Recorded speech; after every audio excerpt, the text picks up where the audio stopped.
ಅಮಿತ್ ಅವರು ತಮ್ಮ ಸ್ನೇಹಿತ ಹಿಮಾಂಶು ಅವರಿಗೆ ಕರೆ ಮಾಡಿ ಅವರ ಆರೋಗ್ಯವನ್ನು ವಿಚಾರಿಸ್ತಾರೆ. ಹಿಮಾಂಶು ಆರಾಮಾಗಿರುವುದಾಗಿ ಹೇಳ್ತಾರೆ.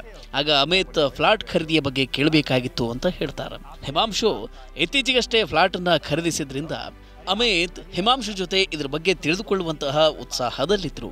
ಖರೀದಿಗೆ ಮುನ್ನ ಏನೆಲ್ಲ ಪರಿಶೀಲನೆ ಮಾಡಬೇಕು ಅಂತ ಅಮಿತ್ ಹಿಮಾಂಶು ಬಳಿ ಕೇಳ್ತಾರೆ. ಅದಕ್ಕೆ ಹಿಮಾಂಶು ಬಿಲ್ಡರ್ ಬಗ್ಗೆ ಮತ್ತು ಆ ಪ್ರಾಜೆಕ್ಟ್ ಬಗ್ಗೆ ಮೊದಲು ತಿಳಿದುಕೊಳ್ಳಿ ಅನ್ನುವಂತಹ ಸಲಹೆ ಕೊಡ್ತಾರೆ. ಇಲ್ಲಾಂದ್ರೆ ನೀವು ಕೂಡ ನನ್ನಂತೆ ಸಿಕ್ಕಿ ಹಾಕಿಕೊಳ್ಳಬಹುದು ಅಂತ ಎಚ್ಚರಿಕೆಯನ್ನು ಕೂಡ ಕೊಡ್ತಾರೆ. ಅಮಿತ್ ಆಶ್ಚರ್ಯಚಕಿತರಾಗಿ ನಿಮಗೆ ಇನ್ನೂ ಮನೆ ಸಿಕ್ಕಿಲ್ವಾ ಅಂತ ಪ್ರಶ್ನೆ ಮಾಡ್ತಾರೆ. ಹಿಮಾಂಶು 4-5 ವರ್ಷಗಳ ಹಿಂದೆ ಮನೆಯನ್ನ ಖರೀದಿಸಿರ್ತಾರೆ. ಆದರೆ ಆ ಪ್ರಾಜೆಕ್ಟ್ ಸ್ಟ್ರಕ್ ಆಗಿದೆ ಅಂತ ಹಿಮಾಂಶು ಹೇಳ್ತಾರೆ. ಈ ರೀತಿಯ ಸಮಸ್ಯೆ ಪುಣೆಯಲ್ಲೂ ಕೂಡ ಆಗಬಹುದಾ ಅನ್ನೋದು ಅಮಿತ್ ಅವರ ಪ್ರಶ್ನೆ. ಪುಣೆ ಬಗ್ಗೆ ಗೊತ್ತಿಲ್ಲ, ಆದರೆ ದೆಹಲಿ NCR ನಲ್ಲಿ ಪರಿಸ್ಥಿತಿ ಕೆಟ್ಟದಾಗಿದೆ ಅಂತ ಹಿಮಾಂಶು ತಿಳಿಸ್ತಾರೆ. ಪ್ರಾಜೆಕ್ಟ್ಗಳ ಗ್ರೇಡಿಂಗ್ ವ್ಯವಸ್ಥೆಯನ್ನ ರೇರಾ ಆರಂಭ ಮಾಡುತ್ತೆ ಅಂತ ಅಮಿತ್ ಹೇಳ್ತಾರೆ. ಅದರಿಂದ ಏನಾಗುತ್ತೆ ಅನ್ನೋದನ್ನ ವಿವರಿಸೋಕೆ ಹಿಮಾಂಶು ಕೇಳ್ತಾರೆ. ನೋಡಿ, ಅಮಿತ್ ಮತ್ತು ಹಿಮಾಂಶು ಅವರಂತೇನೆ ನೀವು ಕೂಡ ಮನೆಯನ್ನ ಖರೀದಿ ಮಾಡಬೇಕು ಎಂಬ ಯೋಚನೆಯನ್ನು ಮಾಡ್ತಿದ್ರೆ ಈ ಸುದ್ದಿ ಖಂಡಿತ ನಿಮಗಾಗಿ. ಮಹಾರೇರಾ ಅಂದರೆ ಮಹಾರಾಷ್ಟ್ರ ರಿಯಲ್ ಎಸ್ಟೇಟ್ ನಿಯಂತ್ರಕ ಪ್ರಾಧಿಕಾರ ರಿಯಲ್ ಎಸ್ಟೇಟ್ ಪ್ರಾಜೆಕ್ಟ್ಗಳಿಗೆ ರೇಟಿಂಗ್ ಕೊಡುವ ವ್ಯವಸ್ಥೆಯನ್ನು ಜಾರಿಗೆ ತರೋದಕ್ಕೆ ಸಿದ್ಧತೆಯನ್ನು ನಡೆಸಿದೆ. ಇದು ಮನೆಯನ್ನು ಖರೀದಿ ಮಾಡುವವರು ಸರಿಯಾದ ಪ್ರಾಜೆಕ್ಟನ್ನು ಆಯ್ಕೆ ಮಾಡಿಕೊಳ್ಳುವುದಕ್ಕೆ ಸಹಕಾರಿಯಾಗಿದೆ. ಸರಿಯಾದ ಸಮಯಕ್ಕೆ ಮನೆ ಹಸ್ತಾಂತರ ಆಗದೇ ಇರೋದು ಖರೀದಿದಾರರ ಬಹುದೊಡ್ಡ ಸಮಸ್ಯೆ ಆಗಿದೆ. ಪ್ರಾಪರ್ಟಿ ಮಾರ್ಕೆಟ್ ಚಿಗುರಿದ್ರೂ ಕೂಡ ದೇಶದಲ್ಲಿ ಲಕ್ಷಾಂತರ ಜನ ತಮ್ಮ ಕನಸಿನ ಮನೆಯಿಂದ ವಂಚಿತರಾಗಿದ್ದಾರೆ. ಪ್ರಾಪರ್ಟಿ ಕನ್ಸಲ್ಟೆಂಟ್ ಅನರಾಕ್ ಪ್ರಕಾರ 2022ರ ಮೇ ಅಂತ್ಯದ ವೇಳೆಗೆ ದೇಶದ 7 ಮಹಾನಗರಗಳಲ್ಲಿ ಸುಮಾರು 4,80,000 ಮನೆಗಳು ನಿರ್ಮಾಣದ ವಿವಿಧ ಹಂತಗಳಲ್ಲೇ ನಿಂತು ಹೋಗಿವೆ. ಈ ಮನೆಗಳ ನಿರ್ಮಾಣದ ಪ್ರಾಜೆಕ್ಟ್ 2014 ಅಥವಾ ಅದಕ್ಕಿಂತ ಮುಂಚೆಯೇ ಲಾಂಚ್ ಆಗಿತ್ತು. ಇವುಗಳ ಮೌಲ್ಯ 4,48,000 ಕೋಟಿ ರೂಪಾಯಿ. ರಾಷ್ಟ್ರ ರಾಜಧಾನಿ ಪ್ರದೇಶ ಅಂದರೆ NRC ಮತ್ತು ಮುಂಬೈ ಮೆಟ್ರೋಪಾಲಿಟನ್ ಪ್ರದೇಶ ಅಂದರೆ MMRಗಳಲ್ಲಿ ಹೀಗೆ ಸಿಲುಕಿಕೊಂಡ ಪಾಲು ಅತಿ ಹೆಚ್ಚಿದೆ. ಪೂರ್ಣವಾಗದೆ ಮನೆ ಹಸ್ತಾಂತರವಾಗದ 77% ಮನೆಗಳು ಈ ನಗರಗಳಲ್ಲಿವೆ. ದಕ್ಷಿಣ ಮೆಟ್ರೋ ನಗರಗಳಾದ ಬೆಂಗಳೂರು, ಚೆನ್ನೈ ಮತ್ತು ಹೈದರಾಬಾದ್ಗಳಲ್ಲಿ ಈ ಪ್ರಮಾಣ 9%ರಷ್ಟಿದೆ. ಪುಣೆಯಲ್ಲೂ 9% ಹಾಗೂ ಕೋಲ್ಕತ್ತಾದಲ್ಲಿ 5% ಮನೆಗಳು ಹಸ್ತಾಂತರವಾಗುವಲ್ಲಿ ತೊಡಕುಗಳು ಎದುರಾಗಿವೆ. NCRನಲ್ಲಿ 2,40,610 ಫ್ಲಾಟ್ಗಳು, ಮುಂಬೈ ಮೆಟ್ರೋಪಾಲಿಟನ್ ಪ್ರದೇಶದಲ್ಲಿ 1,28,870 ಮನೆಗಳು ಬಿಕ್ಕಟ್ಟಿನಲ್ಲಿ ಸಿಲುಕಿದರೆ, ಪುಣೆಯಲ್ಲಿ 44,250 ಮನೆಗಳು, ಬೆಂಗಳೂರಿನಲ್ಲಿ 26,030 ಮನೆಗಳು, ಕೋಲ್ಕತ್ತಾದಲ್ಲಿ 23,540, ಹೈದರಾಬಾದ್ನಲ್ಲಿ 11,450 ಮತ್ತು ಚೆನ್ನೈನಲ್ಲಿ 5,190 ಫ್ಲಾಟ್ಗಳ ನಿರ್ಮಾಣ ಕಾರ್ಯ ಸ್ಥಗಿತಗೊಂಡಿದೆ ಅಥವಾ ವಿಳಂಬವಾಗಿದೆ. ತಮ್ಮ ಕನಸಿನ ಮನೆ ಖರೀದಿಗೆ ಜನ ತಮ್ಮ ಜೀವಮಾನದ ಅತಿದೊಡ್ಡ ಬಂಡವಾಳವನ್ನು ಹೂಡಿಕೆ ಮಾಡಿರ್ತಾರೆ. ಹೀಗಾಗಿ ಅವರು ಅದರ ಸಂಬಂಧಿತ ಅಪಾಯಗಳ ಬಗ್ಗೆ ಕೂಡ ತಿಳಿದಿರಬೇಕು. ಮಹಾರಾಷ್ಟ್ರ ರೇರಾ ಪ್ರಕಾರ ರಿಯಲ್ ಎಸ್ಟೇಟ್ ಪ್ರಾಜೆಕ್ಟ್ಗಳ ಗ್ರೇಡಿಂಗ್ ವ್ಯವಸ್ಥೆ ಮನೆ ಖರೀದಿದಾರರಿಗೆ ಯಾವ ಪ್ರಾಜೆಕ್ಟ್ನಲ್ಲಿ ಹೂಡಿಕೆಯನ್ನು ಮಾಡಬಹುದು ಮತ್ತು ಯಾವುದರಿಂದ ದೂರ ಇರಬೇಕು ಅನ್ನೋದನ್ನು ತಿಳಿಯೋದಕ್ಕೆ ನೆರವಾಗುತ್ತೆ. ಈ ಗ್ರೇಡಿಂಗ್ ವ್ಯವಸ್ಥೆ ಜನವರಿ 2023ರ ನಂತರ ನೋಂದಾಯಿತವಾದ ಮತ್ತು ನೋಂದಣಿಯಾಗುವ ಪ್ರಾಜೆಕ್ಟ್ಗಳಿಗೆ ಅನ್ವಯ ಆಗುತ್ತೆ. ಮೊದಲ ಗ್ರೇಡಿಂಗ್ ಲಿಸ್ಟ್ ಏಪ್ರಿಲ್ 2024ರಲ್ಲಿ ಲಭ್ಯವಾಗುವ ಸಾಧ್ಯತೆ ಇದೆ. कि शुरू में इससे होम बायर्स को कुछ राहत मिलेगी, क्योंकि उनके पास एक ग्रेडिंग के अनुसार प्रोजेक्ट की कैटेगरीज होंगी और उनको जिस कैटेगरी में इन्वेस्ट करना है वो आराम से इन्वेस्ट कर पाएंगे. उनको ज़्यादा रिसर्च नहीं करनी पड़ेगी, क्योंकि ऑन डिफरेंट पैरामीटर्स के बेसिस पर ये ग्रेडिंग हो चुकी होगी.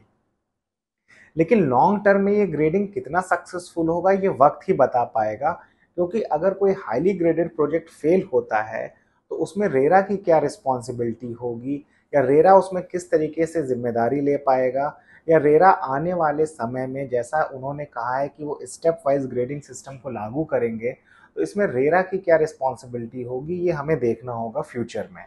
ರಿಯಲ್ ಎಸ್ಟೇಟ್ ಪ್ರಾಜೆಕ್ಟ್ಗಳ ಗ್ರೇಡಿಂಗ್ ಅಥವಾ ರೇಟಿಂಗ್ 4 ವಿಷಯಗಳನ್ನು ಆಧರಿಸಿರುತ್ತೆ.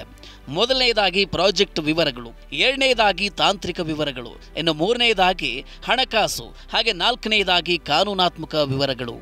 ಪ್ರಾಜೆಕ್ಟ್ ವಿವರ ಅಂದರೆ ಸ್ಥಳ, ಡೆವಲಪರ್, ಸೌಲಭ್ಯಗಳು ಮತ್ತಿತರ ಅಗತ್ಯ ಮಾಹಿತಿ. ಕಾರ್ಯಾರಂಭ, ಪ್ರಮಾಣಪತ್ರ, ತ್ರೈಮಾಸಿಕ ಮತ್ತು ವಾರ್ಷಿಕ ಪಾಲನಾ ವರದಿ ಮತ್ತಿತರರ ಅನುಮೋದನೆಗಳ ವಿವರ ಹಾಗೂ ಬುಕಿಂಗ್ ಮಾಹಿತಿಯನ್ನ ತಾಂತ್ರಿಕ ವಿವರಗಳು ಒಳಗೊಳ್ಳುತ್ತೆ. ಇನ್ನು ಹಣಕಾಸಿನ ಮಾಹಿತಿ ಅಂದ್ರೆ ಪ್ರಾಜೆಕ್ಟ್ನ ಆರ್ಥಿಕ ಪ್ರಗತಿ, ಸಾಲದ ಪ್ರಮಾಣ, ವಾರ್ಷಿಕ ಆಡಿಟ್ ಸರ್ಟಿಫಿಕೇಟ್ ಮೊದಲಾದ ವಿವರಗಳು ಇರುತ್ತೆ. ಪ್ರಾಜೆಕ್ಟ್ ವಿರುದ್ಧ ಯಾವುದೇ ತಗಾದೆ ಇದೆಯಾ, ದೂರುಗಳಿದೆಯಾ, ವಾರೆಂಟ್ ಹೊರಡಿಸಲಾಗಿದೆಯಾ, ಹೀಗೆ ಮೊದಲಾದ ಲೀಗಲ್ ವಿಚಾರಗಳು ಕಾನೂನಾತ್ಮಕವಾದ ವಿವರಗಳಲ್ಲಿ ಇರುತ್ತೆ. ರಿಯಲ್ ಎಸ್ಟೇಟ್ ಪ್ರಾಜೆಕ್ಟ್ನ ಪ್ರೊಮೋಟರ್ ಈ ಎಲ್ಲ ಮಾಹಿತಿಯನ್ನ ರೇರಾಗೆ ಕೊಡ್ತಾರೆ. ಈ ಮಾಹಿತಿಯನ್ನ ಆಧರಿಸಿ ಗ್ರೇಡಿಂಗ್ ಕೊಡಲಾಗುತ್ತೆ. ಪ್ರಾಜೆಕ್ಟ್ ರೇಟಿಂಗ್ ಕೊಟ್ಟ ಮೇಲೆ ಪ್ರೊಮೋಟರ್ಗಳಿಗೂ ಗ್ರೇಡ್ ಕೊಡಲಾಗುತ್ತೆ. ಒಂದು ವೇಳೆ ರೇರಾಗೆ ಬಿಲ್ಡರ್ ತಪ್ಪು ಮಾಹಿತಿಯನ್ನು ಕೊಟ್ಟರೆ ಏನು ಅನ್ನೋದು ಈಗ ಪ್ರಶ್ನೆ. ತಪ್ಪು ಮಾಹಿತಿ ಇದ್ರೆ ಮನೆ ಖರೀದಿದಾರರು ಹೇಗೆ ಸರಿಯಾದ ನಿರ್ಧಾರವನ್ನು ತೆಗೆದುಕೊಳ್ಳುವುದಕ್ಕೆ ಸಾಧ್ಯ? ನಾವು ತಜ್ಞರಿಂದ ಉತ್ತರವನ್ನ ಪಡೆಯೋಣ. रेरा लॉ के अंदर, रेरा एक्ट के अंदर क्या प्रोविजन है? तो सेक्शन 32 में रेरा के पास या रेरा को ये फंक्शन असाइन किया गया है कि वो स्टेट गवर्नमेंट को या जो कॉम्पिटेंट अथॉरिटीज़ होती हैं, यानी कि जो मैप्स अप्रूव करती हैं, जिनकी लैंड होती है, मान लेते हैं कि बीएमसी है, डीडीए है या फिर नोएडा अथॉरिटी है, तो ये कॉम्पिटेंट जो अथॉरिटीज़ हैं इनको रिकमेंड कर सकती है कि वो प्रोजेक्ट्स की ग्रेडिंग करें, ताकि कोई कॉन्फ्लिक्ट ऑफ इंटरेस्ट न डेवलप हो रेरा में और प्रोजेक्ट्स के बीच में. क्योंकि अगर रेरा खुद ही ग्रेडिंग करेगा और उस ग्रेडिंग के बेसिस पे घर खरीदार घर खरीदेंगे और वो प्रोजेक्ट किसी वजह से कल कंप्लीट नहीं हो पाता है, तो क्या उसमें रेरा पार्टी बनेगी? क्योंकि कहीं ना कहीं रेरा के एडवाइस के बेसिस पे या उसके एक्सपर्टीज़ के बेसिस पे भी जो होम बायर है वो मोटिवेट हुआ होगा उस पर्टिकुलर प्रोजेक्ट में इन्वेस्ट करने के लिए. तो रेरा को बहुत ही कॉशियसली ग्रेडिंग सिस्टम की तरफ बढ़ना चाहिए. ಪ್ರಾಜೆಕ್ಟ್ಗಳು ನಿಂತು ಹೋಗೋದಕ್ಕೆ ಅಥವಾ ಅರ್ಧದಲ್ಲೇ ಸ್ಥಗಿತಗೊಳ್ಳುವುದಕ್ಕೆ ಮುಖ್ಯ ಕಾರಣ ಆರ್ಥಿಕ ಮುಗ್ಗಟ್ಟು. ಖರೀದಿದಾರರಿಗೆ ಬಿಲ್ಡರ್ಗಳು ಬುಕಿಂಗ್ ಮಾಡುವಾಗ ದೊಡ್ಡ ದೊಡ್ಡ ಭರವಸೆಗಳನ್ನು ಕೊಡ್ತಾರೆ. ಆದರೆ ನಂತರದಲ್ಲಿ ಅವರು ಸುಸ್ತಿದಾರರಾಗಬಹುದು ಅಥವಾ ದಿವಾಳಿಯಾಗಬಹುದು. ಆಗ ಕೂಡ ಮನೆ ಖರೀದಿದಾರರು ತುಂಬಾ ಸಮಯ ಕಾಯಬೇಕಾಗುತ್ತೆ. ಯಾಕೆ ಅಂದರೆ ಇನ್ಸಾಲ್ವೆನ್ಸಿ ಕೋರ್ಟ್ಗಳಲ್ಲಿ ರಿಯಲ್ ಎಸ್ಟೇಟ್ ಪ್ರಕರಣಗಳ ವಿಲೇವಾರಿ ತುಂಬ ಸಮಯ ತೆಗೆದುಕೊಳ್ಳುತ್ತೆ. ಋಣಬಾಧ್ಯತೆ ಮತ್ತು ದಿವಾಳಿತನ ಕಾಯ್ದೆ ಅಂದರೆ ಇನ್ಸಾಲ್ವೆನ್ಸಿ ಮತ್ತು ಬ್ಯಾಂಕ್ ರೆಪ್ಟಿಸಿ ಕೋಡ್, ಇದರ ಅಡಿಯಲ್ಲಿ ಕಾರ್ಪೊರೇಟ್ ದಿವಾಳಿತನದ ಪರಿಹಾರವನ್ನು ಕೋರಿ 2298 ಅರ್ಜಿಗಳು ಸಲ್ಲಿಕೆಯಾಗಿದ್ದು, ಈ ಪೈಕಿ 518 ಪ್ರಕರಣಗಳು ರಿಯಲ್ ಎಸ್ಟೇಟ್ ವಲಯಕ್ಕೆ ಸಂಬಂಧಪಟ್ಟಿದ್ದವು. ಹೀಗಂತ ಗ್ರ್ಯಾಂಟ್ ಥಾರ್ಟನ್ ಭಾರತ್ ನಡೆಸಿರುವ ಅಧ್ಯಯನ ಹೇಳಿದೆ. ಅಚ್ಚರಿಯ ಸಂಗತಿ ಅಂದರೆ 611 ಅನುಮೋದಿತ ಪರಿಹಾರ ಯೋಜನೆ ಅಂದರೆ ಅಪ್ರೂವ್ಡ್ ರೆಸಲ್ಯೂಷನ್ ಪ್ಲಾನ್, ಇವುಗಳ ಪೈಕಿ ಕೇವಲ 78 ಮಾತ್ರ ರಿಯಲ್ ಎಸ್ಟೇಟ್ ವಲಯಕ್ಕೆ ಸೇರಿದವಾಗಿವೆ.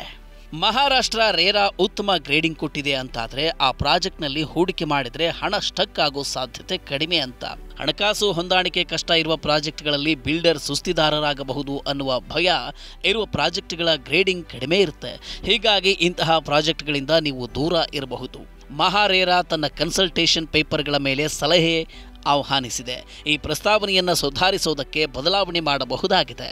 ರಾಜ್ಯ ಸರ್ಕಾರ ಈ ಪ್ರಸ್ತಾವಕ್ಕೆ ಅಂತಿಮ ಅನುಮೋದನೆಯನ್ನು ಕೊಡಲಿದೆ.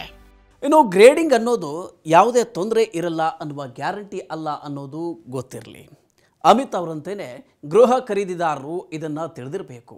ಮನೆ ಖರೀದಿಸೋದಕ್ಕೆ ಮೊದಲು ತಮ್ಮ ಮಟ್ಟದಲ್ಲಿ ಎಷ್ಟು ಸಾಧ್ಯವೋ ಅಷ್ಟು ಮಾಹಿತಿಯನ್ನು ಕಲೆ ಹಾಕಬೇಕು. ಅಪಾರ್ಟ್ಮೆಂಟ್ ಟೈಟಲ್ ಕುರಿತಂತೆ ದಾಖಲೆಗಳನ್ನು ಪರಿಶೀಲನೆ ಮಾಡಬೇಕು. ಫ್ಲ್ಯಾಟ್ ಅಂದರೆ ಬಿಲ್ಡಿಂಗು, ಪ್ಲ್ಯಾನು, ಆಕ್ಯುಪೆನ್ಸಿ ಸರ್ಟಿಫಿಕೇಟು, ಪ್ರೊಸೆಷನ್ನು ಮೊದಲಾದ ಅಂಶಗಳನ್ನು ಪರಿಗಣಿಸಬೇಕು. ಆ ಪ್ರಾಜೆಕ್ಟ್ ಸ್ಥಳಕ್ಕೆ ಹೋಗಿ ನೋಡಬೇಕು. ಅಲ್ಲದೆ ಬಿಲ್ಡರ್ನ ಹಳೆಯ ಪ್ರಾಜೆಕ್ಟ್ ರೆಕಾರ್ಡ್ಗಳನ್ನು ಮತ್ತು ರೇರಾ ನೋಂದಣಿಯನ್ನು ಕೂಡ ಪರಿಶೀಲನೆ ಮಾಡಬೇಕು.